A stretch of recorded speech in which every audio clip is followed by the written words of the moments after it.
Hello, this is Mark Tooley, editor of Providence, a journal of Christianity and American foreign policy, with the latest episode of Marksism with fellow editors and fellow Marks, Mark Liebecke and Mark Melton, reviewing three pieces from Providence this week, starting with an article from 1946 from Union Seminary President Henry P. Van Dusen, colleague of Reinhold Niebuhr, admitting, if you want to put it that way, that the Soviet Union is not going to be a post-war ally after all. Perhaps some fellow Christian realists had been unrealistic, ironically, on that point. We'll cover an interview that Mark Melton did with our contributor, Eric Patterson, on C.S. Lewis and patriotism. And then finally, a piece by our contributor, Stephen Michael Howard, on the upcoming week's International Religious Freedom Summit here in Washington, D.C., of which we are a participant. So starting out with Van Dusen's piece, apparently Niebuhr's magazine, Christianity in Crisis, immediately after World War II, was at times somewhat hesitant to admit that the Soviet Union was not going to continue as an ally. In fact, was going to become our major nemesis for the next 40 years. And of course, the temptation for a certain brand of Christian realism is to focus on one's own sins and failings and to be reluctant to claim any kind of moral superiority for yourself over adversaries. And I think Niebuhr himself did that to some extent after World War II. But his colleague, Van Dusen, writes a very strong piece in Niebuhr's magazine. And am I right, Mark Melton, this is 1946? Right, yeah, so this is 1946, July 1946, actually. And Van Dusen's conclusion, I think, is stirring. So let me read it briefly, verbatim. Those who lived through the agony between Marco Polo Bridge, which I believe involved the Chinese occupation of Manchuria, and Pearl Harbor, not in the specious detachment of isolationist illusions, but with some comprehension of humanity's crisis, will not underestimate the gravity of the new crisis. Historic analogies are never precise, but the parallelism of underlying factors is too close to be denied. Appeasement has been tried and found wanting. The great question is whether firmness, if clearly adopted and disciplined by justice, can save mankind from a third Holocaust, by which he means a third World War. So Mark Liebecke, Reinhold Niebuhr was out front in warning against appeasement of the Axis powers in the late 1930s, but was slower when it came to confronting the Soviet Union after World War II, but eventually he did pivot. Your thoughts? Yeah, in retrospect, it's really bizarre, right? Hindsight is 2020, all of that. But this illustrates some of the uphill push, I think, that our endeavor to reconstitute Christian realism is up against. You know, there was always in the beginning, or at least not in the beginning. I think the beginning goes all the way back to, you know, the headwaters of the church and Ambrose and Augustine. But moving it well forward to Niebuhr, there was always a temptation swirling in the mix toward a kind of infatuation with a sort of socialism light. And I think that was to some degree, blinding might be the wrong word, because they you know, probably righted course fairly quickly. But there was the temptation that, you know, some of the promises of socialism were found appealing. And yeah, the realists should see things as they really are. They should see the writing on the wall, and I'm heartened that by 1946 they had. But I think that is a warning to any Christian realist or anybody who wants to bring morality to bear on international affairs, that there is always going to be this utopian impulse. I have it, others have it. You know, I think it's the idealist that potentially could be at times the most dangerous, because, you know, we want to, you know, we all recognize as Christians that justice will come at the end of time, but there is always that temptation to try to, you know, as Vogelin said, collapse the eschaton and bring it to bear on the now. It's probably never going to work. It's always a temptation, and I'm happy they overcame that temptation. What do you say to the inclination of Christian realism, focusing rightly on one's own sins, but that can be paralyzing? Obviously, the U.S. was a sinful nation in 1946, but infinitely superior to what the Soviet Union had to offer. So how does one approach those moral distinctions as a Christian realist? Yeah, it's a great question. I think we've done some work in the recent past where we make distinctions between, say, allies and partnerships. Allies are those that really do share our deep aspirations and our principles, our norms and values. Partners are those who, with whom we share maybe, more interest level commonalities. And that's to say that, you sometimes have to work with what you've got. And partners, Saudi Arabia, for instance, as we'll probably talk about in the religious liberty piece, Saudi Arabia is not an ideal partner, but we have a lot of shared interests, and you work with what you've got. And I think there's an aspect of Christian realism that says, look, the human soul isn't perfect. None of us are perfect. Therefore, no nation is going to be perfect. And we've got to work with what we've got. America, on balance, has never been the problem in the world.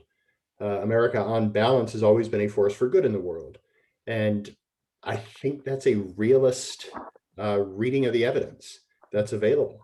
You look at our aspirations, you look at our best intentions, you look at the directions we tend to pivot, and you thank God that we are a people that, generally speaking, has sought to do good in the world by good means. And you accept that, and you move forward. And because you love yourself, you also stay cognizant of the times that you fall short. And as a nation, we should stay cognizant of those times, and we should address them. We should repent of them when we recognize that we've sinned as a nation. And then you continue plugging away at your better angels. That's just realistic. Speaking of America and patriotism, Mark Melton, you talked to Eric Patterson about C.S. Lewis's affirmation of patriotism as a Christian virtue. Tell us a little bit more about your talk with Eric. Yeah. One thing I would say about like that last topic is that I think it's important to remember, like at the time in America, many Americans were optimistic about relations with the Soviet Union because for years during World War II, while they were our ally, there was this propaganda of like good old Uncle Joe, of Joe Stalin. And so like we were trying to be like, things aren't that bad in the Soviet Union, and then kind of having to realize it really is that bad. And I think today we also have better information about like what's going on in China and stuff. So I don't know if that same thing would happen. But I think it's more to remember that with the Christianity in Crisis writers like Niebuhr, they weren't alone in criticizing the likes of like Winston Churchill, who was predicting that there was going to be conflict. And I think, if I'm not mistaken, I believe they're still left of center. Like even in 1946, after they recognize what's going on, or they're recognizing things are problematic, especially with John Foster Dulles's writings, they still seem more left of center than, so they still criticize certain right-wing people who are very anti-communist and anti-Russia or anti-Soviet Union. But to the question at hand with this talk, so yeah, Eric Patterson and I talked about C.S. Lewis and his description of like a good love of home as a basis of Christian patriotism. And this comes out of the Four Loves, where he describes 4 different faces of patriotism, some good, some bad. And the 2 we kind of talked most about was the love of home, which is basically, for C.S. Lewis, it was the beer and the tea, police force that's unarmed, like all the things that remind him of England, not Britain, England, which I thought was, or Ulster and Scotland and Wales, but yeah, these things that are familiar, and that if you lose them, then it's like losing your house. Like if you lost your house, you would lose so many things that you love, you wouldn't be able to count them. The same way, like you've lost your country, you would lose so many things you couldn't remember, like you wouldn't be able to count all the things you would miss. And so therefore you want to defend it. But he says this is the least offensive type of patriotism, that Jesus holds this when he talks about, when he weeps over Jerusalem, he laments over it, like he loves his people. And so you have this patriotism in Jesus as well. And I first ran across this description by reading Tim Keller, and he writes about it in The Prodigal Prophet. And in that book, Tim Keller says that the problem with the, patriotism, or the you know, the love of home is when it becomes a god. And for Jonah, it became, his orders weren't rightly loved. And so he loved his people over his God. And so with the other loves, C.S. Lewis kind of, the second one that's kind of problematic is loving one's country because of its history. He says this is very problematic because it can lead to basically believing a debunkable history. If you understand history, you have to understand all of its complexities. And I kind of talked about understanding both human depravity and understanding common grace, and that, you know, if for people of kind of a reformed tradition, if you believe that that humans are not capable of doing good things, then you shouldn't be surprised that there are people in history doing bad things, even our heroes. And even in the Bible, when you look at the likes of King David and the Apostle Paul, when you look at their histories, they're not great people, even though they're treated as heroes, but yet God is still able to use them. And so when you look at history, I think you have to understand that God works not because of what people do, but despite them. He's able to turn things that are sinful and turn them towards the good. And I think that's the way you have to read history. But what C.S. Lewis talks about specifically is if your history is debunkable, then it can actually lead to disillusionment, which can lead to the opposite of patriotism. And so he really cautions against loving one history. And then the others are basically the idea of like, I love my home so much that I'm going to oppress other people or force other people to live like, to basically make my nation universal, so to speak, but really kind of that domineering of other places. And those are the other faces of love or other faces of patriotism that C.S. Lewis writes about. And so those are kind of the topics that Eric Patterson and I covered. And finally, Stephen Michael Howard's piece commending the Summit on International Religious Freedom in Washington, D.C. This upcoming week, and urging the Biden administration to cooperate with the summit, but more importantly, to advance the goals of the summit. For example, the post of ambassador at large for international religious freedom has yet to be filled by the administration, although Stephen Michael does commend the administration for some other pronouncements on international religious freedom. Mark Levesque, any analysis from you on the topic of international religious freedom, and how does it play into Christian realism? Yeah, nothing particular to say about the article. I thought it was straightforward and to be commended. Where the topic of religious liberty plays into Christian realism, I think one of the touch points, this touches a little bit on one of Lewis's comments that Melton touched on regarding the patriotism of the home. And, you know, he has this kind of throwaway line where he says, yeah, nobody's really going to disagree with this, right? There's nothing offensive here. And that may have been true in Lewis's day, but, you know, in contemporary times, I think we can manage to find offense in just about anything. And I think one of the sources of offense there is it seems very self-interested, right? My home, my stuff, my beer, and all the symbols that go with that, the tavern and all of that, the camaraderie, but it still seems very self-interested. So I think one of the critiques that I've seen as we talk about religious liberty is very often it's seen as, oh, it's Christians helping Christians, right? Or the religious, the theists helping theists.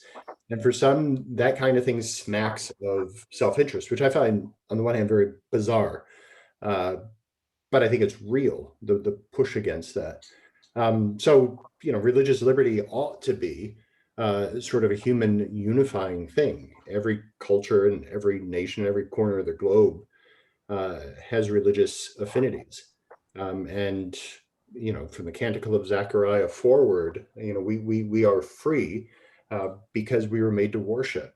You know, the freedom of worship is the first freedom. And that should be a coalescing force that brings people together. It should be an antidote to tribalism, because the only, you know, it's what holds us together. Human beings will worship, and I think all human beings everywhere. You know, this is self-evident. You know, simply desire the freedom to be able to worship as they choose. Even the atheist, you know, has the desire to be able to worship as they choose. So it should be a unifying thing. I think the article calls for that kind of unity, and one would expect the Biden administration to agree with that. Well, Mark Melton and I will be representing Providence at the International Religious Freedom Summit here in DC next week. So hopefully we'll have much to report when we next converse. Until then, thank you for this episode of Marksism. Bye-bye.